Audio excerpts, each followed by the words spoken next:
है, पिछले वर्ष संविधान सभा के 75 वर्ष पूर्ण होने के अवसर पर भारत के माननीय प्रधानमंत्री श्रीमान नरेंद्र मोदी जी ने कहा था, कुछ लोगों के मुंह खून लग गया था और बार बार उन्होंने संविधान का स्वीकार करके संविधान निर्माताओं को अपमान किया था।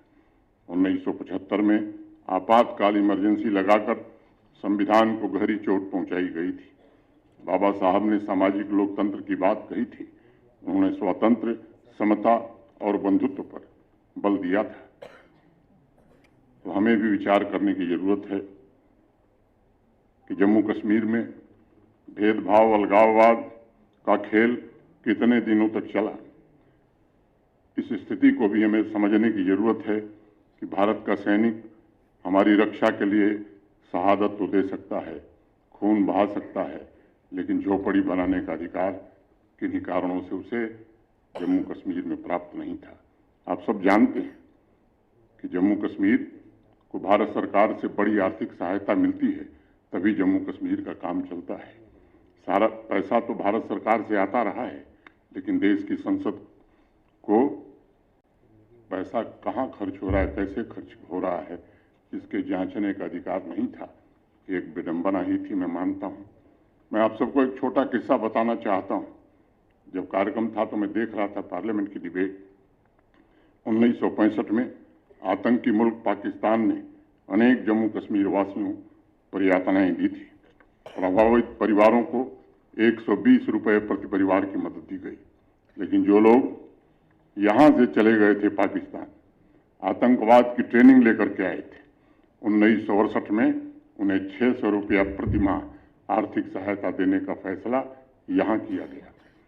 यानी जो जम्मू कश्मीर वासी देश के प्रति वफादार था, उसे सजा देने का इंतजाम था, और जो गद्दार था उसे पुरस्कृत किया जाता था।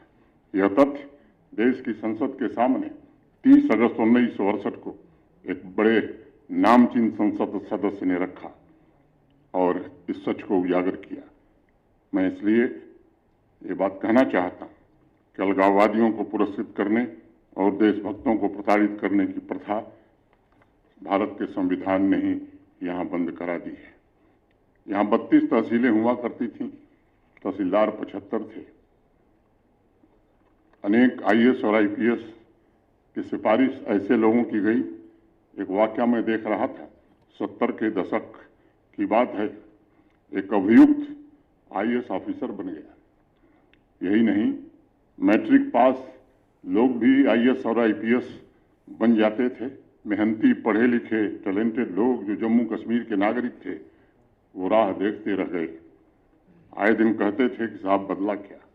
मैं कहना चाहता हूँ कि भारत के संविधान को पूरी तरह लागू करके आज जम्मू कश्मीर में ये सुनिश्चित हुआ है कि मेरिट के आधार पर ही यहाँ के नौजवानों को नौकरी मिलेगी। अब किसी की सिफारिश पर किसी को नौकरी नहीं मिल सकती है।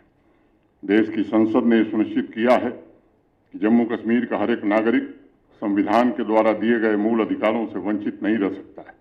देश की संसद ने सुनिश्चित किया है कि जम्मू कश्मीर का हर एक भाई बहन नागरिकता के सम्मान, गौरव और गरिमा से वंचित नहीं रह सकता।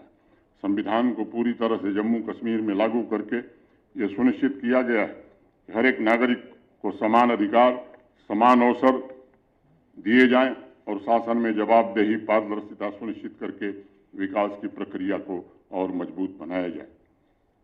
मैं 890 केंद्रीय कानून जो देश की संसद ने पारित किए थे, पारित होने के बाद उन कानूनों में लिखा जाता था कि जम्मू कश्मीर को छोड़ करके बाकी भारत के सारे हिस्सों में ये कानून लागू होंगे। ये सभी कानून अब जम्मू कश्मीर में भी लागू हो गए हैं।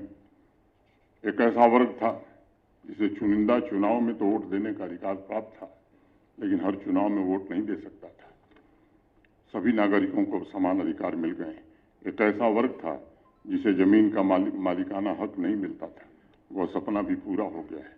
समाज का एक वर्ग तो ऐसा था जो पढ़ाई चाहे जितनी कर ले, जिंदगी भर स्वीपर के अलावा कोई दूसरा काम नहीं कर सकता था। ऐसे भेदभाव को भारत के संविधान को पूरी तरह लागू होने के कारण ये सब समाप्त